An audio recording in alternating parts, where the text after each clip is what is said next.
Les interviews se poursuivent depuis le cours central. On est au stade Roland-Garros, c'est le salon Your Future, dernière journée.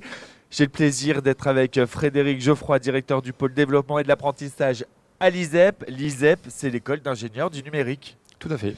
Est-ce que vous pouvez nous en dire un petit peu plus sur l'ISEP? Alors l'ISEP est issu de la Cato de Paris, années 55, et aujourd'hui nous travaillons beaucoup sur l'électronique, l'informatique et le numérique.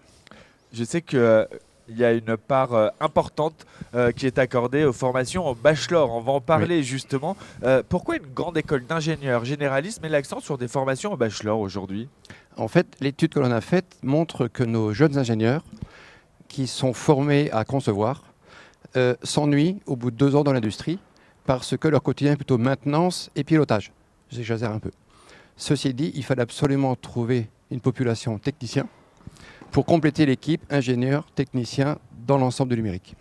On sait que de plus en plus de jeunes sont tentés par des formations très professionnalisantes. Est-ce que ça, c'est une tendance que vous observez également auprès des étudiants qui sont intéressés par vos formations en bachelor? Alors l'intérêt du bachelor, c'est que c'est un diplôme qui permet d'aller directement dans l'entreprise pour un travail de technicien en bac+3 et quand c'est reconnu par la CTI, grade licence. Donc ça, c'est quelque chose que vous observez. Alors justement, ces différents bachelors que vous proposez, il y en a notamment un sur Bachelor Santé qui accueille sa première promotion. Tout à fait. En fait, le deuxième bachelor donc, est sur la santé. L'analyse que l'on a, c'est qu'aujourd'hui, la Covid, le monde de la santé, etc., bouge beaucoup. Et il y a beaucoup de sujets au niveau de cybersécurité, au niveau de l'IA, de la data, y compris dans le monde de la santé. Et donc, on a créé un module particulier avec la Cato de Paris, qui est le partenaire privilégié puisque issu de la Cato.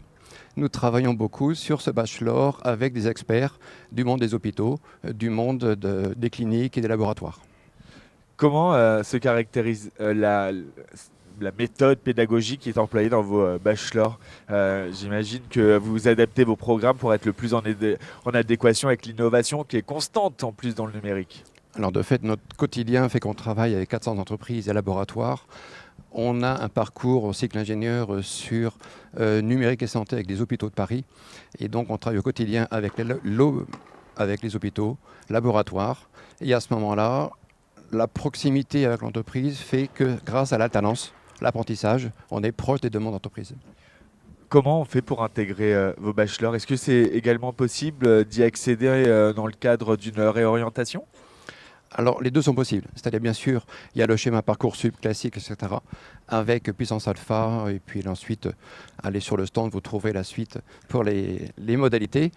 Il y a bien sûr post-bac, il y a aussi beaucoup de jeunes qui, au bout d'un an, se disent « Tiens, mais je vais tromper d'orientation, et donc je peux reprendre des études, soit en première année, soit en deuxième année. » C'est quoi le profil type d'apprenant pour intégrer vos bachelors? Est-ce qu'il y a un profil type déjà? Motivé, passionné, bien sûr autour d'un bac, autour des sciences, une ou deux, et à partir de là, les motivations, ils nous rencontrent, on fait des visites, et ensuite on dialogue après Parcoursup et puis Alpha.